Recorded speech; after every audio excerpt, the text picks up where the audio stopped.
fiction, science fiction, horror, fantasy, crime, LGBT, thriller. You have now entered the House of Mystery. Welcome back into the House of Mystery. I'm Al Warren. Mr. Dave Martino. Mr. Karate Chops. Present. I was going to say, you're all ready. You're going to be in the... I figured there's a new series I've got made. It's perfect for you. And it's going to be the Karate Kid Senior Edition. There we go. Perfect. See, I was thinking about that because of, Mike getting on TV and on the Trader series. Yeah? Yeah, I never even heard of that. No, that's all right. It's not a good series. But that's okay. I mean, it's good. It's just another reality show. Yeah. It's like I did Chasing the Dead or something. I did that reality series. That's right. In the season of that, and I'd never do that again. So have at her, Mike. I'm glad. I'm happy for you. It's a paycheck, but you get a lot of weird stuff going on. So yeah, Karate Kid Senior Edition. Oh, that's perfect. And I thought you'd be perfect for it. Get my Geritol and get going. I was thinking about that. I don't think Geritol's available anymore, is it? I get a stockpile. Oh, I bet you. Yeah, you've been stocking up, waiting for the end of the world. Hoarding it. Yeah, so you'll be all prepping. You'll be all happy with your Geritol. Yeah, that's right. And your packaged food and that, and yeah, you'll be all pip and happy. I'm ready to go. Got my vitamins. Yeah. Oh, there you go. 50 plus. I wonder if that Geritol isn't that just like alcohol? Wouldn't it just? Oh, probably. Probably just mix vitamins with some whiskey and be set. Us old ladies used to take it all the time to keep us, up and happy. I'd still take it if I could get it. I know, right? What happened? Yeah. Anyway, so we're going to be talking to a returning author, and he's got a new book out called Istanbul Crossing. Timothy J. Smith, thank you for being here. Thank you. I'm glad to be here. Timothy, one thing I always like to talk about is where people come from, and I noticed that you have quite a history. Your family was travelers, right? You just kind of roamed around the country in the U.S. back when you were young, and I imagine that kind of were your parents hippies, or what was going on there? No, my family comes from Iowa originally, originally really from the East Coast, but the family I know was all back in Iowa, and I was actually born in Iowa, and we moved to California, I think really to get away from my father's mother because she was a little bit of a problem. Anyway, but we'd go back to Iowa once or twice a year, and in doing that, we just drove every different route, so I saw everything west of the Mississippi in America. My father had a real wanderlust. He couldn't really afford to go overseas until shortly before he died. We went to Europe as a family, but other than that, we just traveled in the United States, and we traveled a lot. He was independently employed, and every summer we just shut down the office, and we had a little green trailer and drove across the country to national parks and monuments and Grand Canyon, stuff like that. How does that seep into your writing, or does it? I would imagine that lifestyle when you're young would stay with you even now and would kind of get into your writing somehow. How do you think it does? Well, I definitely have a wanderlust, and I know my father really wanted to travel a lot, and I managed to be able to do it in my own life. It gets into my writing because I write only about places that I know very well. A couple of exceptions, I'm writing about places where I haven't lived, but I've learned to know them very well. And most of the places I've lived for 2 or 3 years overseas. I've yet to write my American novel. I think that's next. Whenever you go back to the States, if you go back ever to visit, you must notice things you never noticed when you were living there. I have, of course, I've noticed it just in terms of over life in general, attitudes have really changed in the States. I grew up in a very hopeful period. I came of age basically in the 60s, and that was a period of great hope, and there were many things that came after that were hopeful, and we all felt a forward movement in society and freedoms and stuff like that. And now people are just kind of angry and a little bit afraid, and I'm a little afraid when I go back to the States because I don't know who's carrying a gun. I mean, in my own family, I have 4 nieces, and I believe they all carry guns. It's incredible to me that at any moment somebody could pull out a gun and shoot you. And another thing I noticed is you write every couple of years. You seem to put out a book. What draws you to a story to actually sit down and go, this is where I'm going to write, or what I'm going to write about and stuff? Let's go into Timothy's mind. Okay. The clean side, yeah. and let's kind of like how did it form that Istanbul Crossing was going to develop into a book? Well, let me go back and talk a little bit more about the development of myself as a writer and how I choose particular stories. And I've always enjoyed writing. I started writing really when I was really quite young. I tried to write my first novel when I was in 6th grade, but I went into a career and a life of really international development, helping low-income people and doing low-income projects. I got my last official professional job was to manage the U.S. government's first project to help Palestinian businesses following the Oslo Peace Accords. And at that moment, I spent 2.5 years working on that project and realized that I had a story that I really felt compelled to tell, and so I quit working in order to write that story. But that's very much in keeping with what has always motivated me from a very young age, which is a sense of social consciousness and social justice. And all of my stories are basically look at some issue that's very much a current issue of our times, and how that issue affects just ordinary people, ordinary families. Yeah, just that. So my first novel, which was about the Israeli-Palestinian conflict, is told from 4 different perspectives, and that's an Israeli war hero, a Palestinian farmer, a gay American journalist, and an Arab Christian grocer. And these were all people that I met while I was in Jerusalem working on this project, Help Palestinians. Another book that I wrote is Cooper's Promise, and it's about human trafficking and how I came to that story and research it. But it's its own story, but I really I take something like that's just so astounding in our times, and then I try to translate that into a personal story from a very personal perspective. And I've gained those personal perspectives through the travel that I've done and the work that I've done, and sometimes additional research also. I should say that. But is there something that happens to you that makes you aware of a certain situation that you want to write about? Do you run across someone or see someone or see an event and it kind of triggers what a book will be? Yes, that does happen, and let me give you 2 very different examples.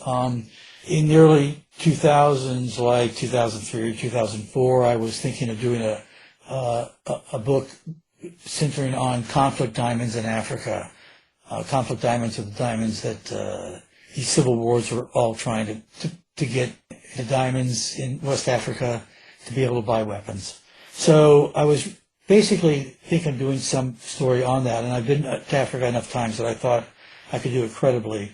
That I was listening to National Public Radio, and there was a story by Neil Conan on Not All Things Considered. I'm sorry, I'm forgetting the name of his program. But it was on the first real expose on modern-day slavery, which we now know is known as human trafficking. And it was that radio program that convinced me to expand my work on blood diamonds to include human trafficking. And I was on my way to Antwerp in a few days to study the diamond business. And I was able, in Antwerp, because it's the second largest port in Europe, obviously I thought, and it was true, that there would be human trafficking going through that port. And I met with the FBI agent in Brussels, who then gave me entree to 2 rescue homes for women who had been trafficked into prostitution. It was really quite incredible how that story came about. The story of Istanbul Crossing is very different. Istanbul Crossing is my new book. I've been going to Greece for about 50 years because my first job out of college was in Greece, and I fell in love with it. So I haven't gone every 50 years, but I have gone, my partner and I have gone to the same village the last 20 years because we love it. And it turned out to be ground zero for the refugee crisis of refugees coming from Turkey to Greece. In our little village of 1,500 people, adjacent to it, 500,000 people landed in one 12-month period. So I was working very much with trying to help the refugees in a lot of different ways. I was able to buy a lot of product for them in terms of raising money to buy rain ponchos and sweatpants and caps and all that sort of stuff. But also just helping them get off these rafts and figure out how they're going to get to the main town, et cetera, on the island where they had to go to register. So I wanted to write a book about a novel that dealt with those refugees. But the novel I eventually wrote about Greece and the refugees, which is called Fire on the Island, was more of an homage to Greece for my 50 years love affair with it than it was really about the refugees. So I thought about, okay, so I want to write really a refugee story. And I thought, I know every step of the way that the refugees took from the moment they landed on a Greek beach to how they got north into Slovenia or Sweden or Germany or wherever they ended up. I could actually describe all of that to you.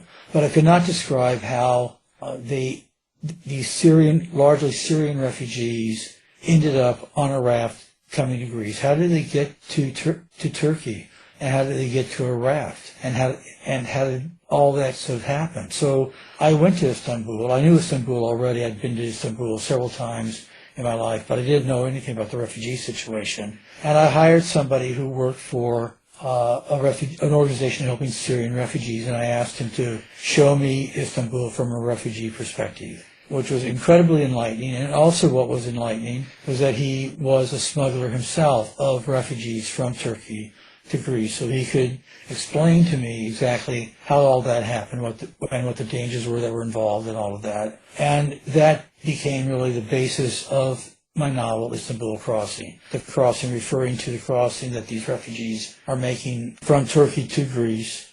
And the other aspect of the story that is really important to it is that my main character, who's 24 years old, watched his cousin, with whom he actually was in love with, be executed by ISIS, Islamic State, by being tossed off a 12-story building. He basically watches the execution, turns around and walks to Istanbul and arrives 3 months later. And his job is to basically help smuggle other refugees from Turkey to Greece. That's sort of where that whole story came from. So your character, but how actually all of your main characters, how does that work for you? Where do they come from, and what kind of relationship do you have with them? Like, how do you see them or hear them, or do you? What would you consider them to be, like friends? Or explain your process in your characters. They're actually largely based on people that I have met in some capacity. For instance, they're in my very first novel, A Vision of Angels, which is the Palestinian-Israeli novel. There's a Jewish man who lives next door to my American journalist. I'm the American journalist. He's my neighbor. Although I'm not a journalist, but that's how this whole setup was. He had 2 club feet, and he was Algerian by birth and had to flee Algeria during the war because he was Jewish and all that. And he just becomes a character that doesn't really open the book, but he closes the book. And he plays kind of an important role as kind of a moderator in some way in the book. Cooper, in Cooper's Promise, I wanted to write a book on human trafficking. I get onto a flight out of Detroit Airport. Somebody stuck what used to be the International Herald Tribune in the pocket in front of my seat. I open it up, and there's a story and a picture of an American soldier in Iraq as a sharpshooter on a rooftop. And I tore out that picture because I said that character is going to play a role in one of my books, and he eventually became Cooper in Cooper's Promise, who was an army deserter, but was a sharpshooter, and all that plays a role. I know most of these characters. My main character in Istanbul Crossing really is drawn from this young guy that I hired to be my guide in Istanbul. It's not really him because I tell a very different story, but he's the soul or humanity or person that I'm drawing on when I'm thinking about this character.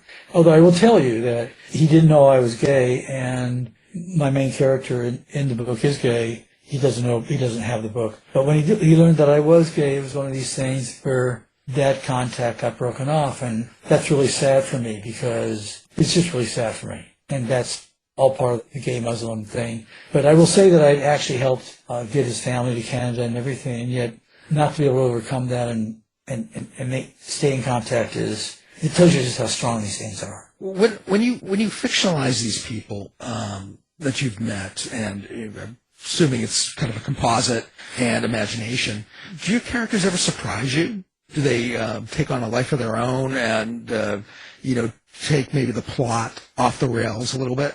Are you able to craft them in such a way that you're more in control? I'm more in control. My characters surprise me, even the characters that I know the best. My novel that it is set in Greece and will be reprinted next year, actually, coming out. The characters in my village recognized themselves, and they liked it, so that was okay. And that book actually opens and closes with a dog that all the village knows, and his name is Dingo. But there are a lot of characters in the book besides the dog who actually recognize themselves. But they also still surprise me. In some books, I'm closer to the people, and I can really get more into the depths of them than characters I know less of, and I can kind of be more playful with. So it works both ways. So now this must take a lot of research, and I would imagine interaction with people wherever you're writing about, or religions, or whenever you're doing this, just because you kind of want to make everything correct. Right. I mean, I would think you do.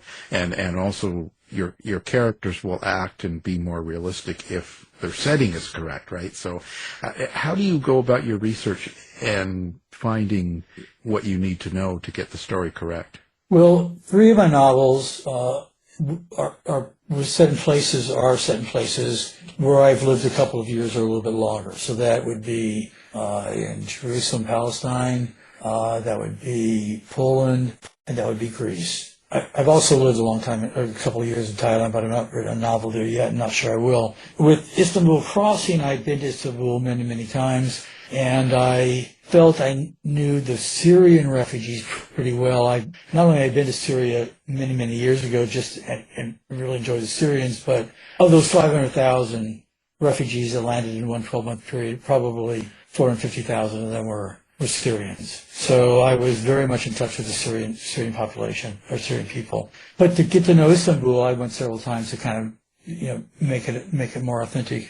And it was interesting in this particular case. It's a new publisher for me, a publisher I'm very, very proud to be without. So I'll mention it as Leapfrog Press. And I've never had a publisher be so engaged with a book and be so wanting it to be just right. Once he read Istanbul Crossing, I wanted to know how much I could really say this was authentic about what went on in Turkey, or in just Turkish on the streets, or Turkey in the hammams, or whatever. He hired somebody who was a real cultural specialist in Turkey, and it was a very interesting thing for us to work on together. There were things that he got right that I had wrong, and there were things that he had wrong that I got right.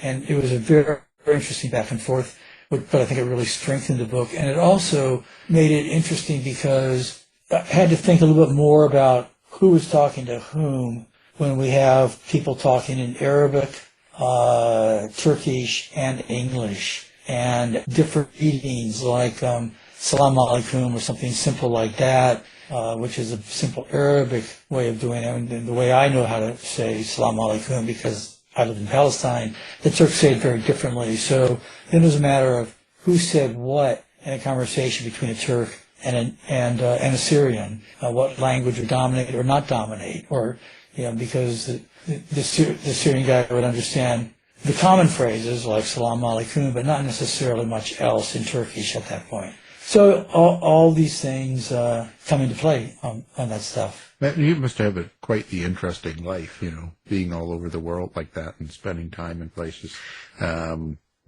It's amazing, I think. I'm a little amazed by it too, Alan.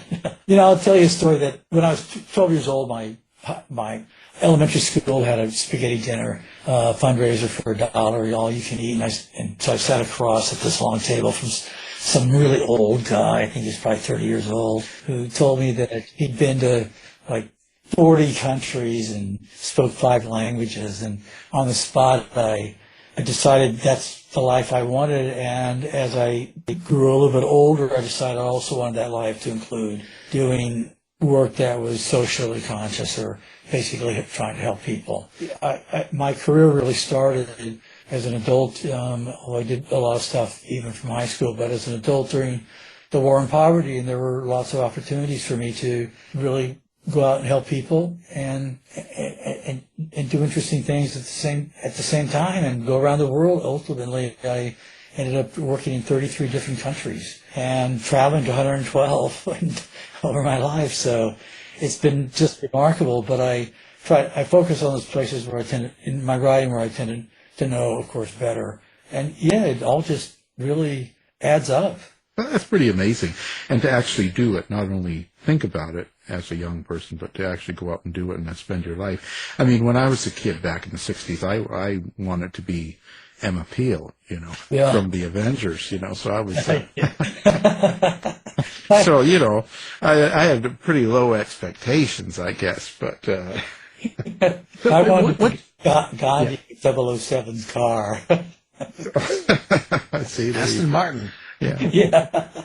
See, you see, and look how we all turned out. Really, exactly, yeah. Shameful. So, listen, subtext, meaning. There's a lot of subject going on in your book.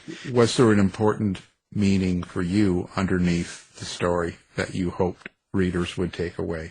I do rely on subtext. I wanted people to walk away with, or turn the last page with a sense of hope. I think there's a lot of hope in what happens. Ahdaf is finally, I don't want to give anything away particularly, but he's in search of basically safety in a way, but he finds more than safety. He finds a love. I wanted people to understand a little bit more about really the refugee situation, what their situation's like, and things I didn't make up anything that I didn't hear in this book from people who experienced it. So when I'm talking about 12 guys sharing a room and no toilet and got a sink to pee in, that's something that I know it actually happened. So I wanted people to be sympathetic, a little more empathetic. I wanted people to walk away hopeful. I guess taking on homosexuality in a Muslim setting is also somewhat challenging and challenging to that society. And I hope that this book helps the gay men out there who are part of that society. So what do you think that you learned maybe that the public doesn't really get in general about Muslims and homosexuals and being both of them? No, I actually think that the Western culture recognizes it. I mean, it's very tough for gays, and it's very tough for women. Some of it's tougher than other places, but like the Taliban in Afghanistan for women just passed some horrific laws. No, I think people really, those who think about homosexuality around the world and what other people think about it, I think they know that there's certain cultures and religions that are pretty much homophobic, because our own are, but not as much so. We're a little bit more protected, but you're not protected in a lot of these places. I mean, the fact that Islamic State can drag a young man up to the rooftop and just throw him off is pretty unprotected. So looking back at this, what do you think this whole experience of writing this particular book has done for you? I've loved writing this book. I really wanted to tell the story of a Syrian refugee, and I didn't want it to be a refugee who is coming to Greece and trying to get north and all that. I wanted something about somebody who really was just trying to get to a place somewhat of safety, somewhat of some certainty. I think at one point in the book, I'm not sure this was cut or not, it's revealed that his father has cancer, and he thinks that if he leaves for Europe, he'll never get back to see his father. But he knows by being in Turkey, if he has to, he can walk back. Those are sort of things that I thought about that were important to me, and I wanted people to kind of walk away with, and kind of the emotional value of the book. Well, speaking of safety, how do you stay safe or safer in countries that may not be as sympathetic to who you are? Well, I mean, the smuggling thing wasn't exactly illegal. Everybody knew where to go to find a smuggler, whether it was you're in Istanbul or whether you were in Izmir. I went to Izmir also, and there was a square where people knew that the smugglers would be, and the refugees could find them and work out their deals and do all this stuff. But I think basically it's just keeping it under the radar. And the reality was that the Turks didn't want the refugees staying in Turkey. There's no country in the world that has more refugees than Turkey from anywhere combined. And so they've got it's a big deal in Turkey, and so you understand that there are issues on both sides, and they're sort of glad to see the refugees leave. So unless the Europeans paid them not to let the refugees leave, they let them leave. Let's talk about readers and how they can contact or, be a part of the book and be part of you. Do you have social media set up? Do you have a website that they can go to? OnlyFans? Like, where do people find Timothy? Well, usually liking your posts on Facebook. When I stop laughing, sometimes I get my own posts. Don't encourage him. I want to encourage you. If I laugh at my biggest laugh of the day. I've got social media. I'm on Instagram. Everything is by my full name, Timothy, Timothy, Jay Smith. And that's my website, www.timothyjsmith.com. I'm out there. I try to get out there a little bit more now that I've got another book coming out. I like to hear from people. Check me out on Goodreads too. I'm on Instagram.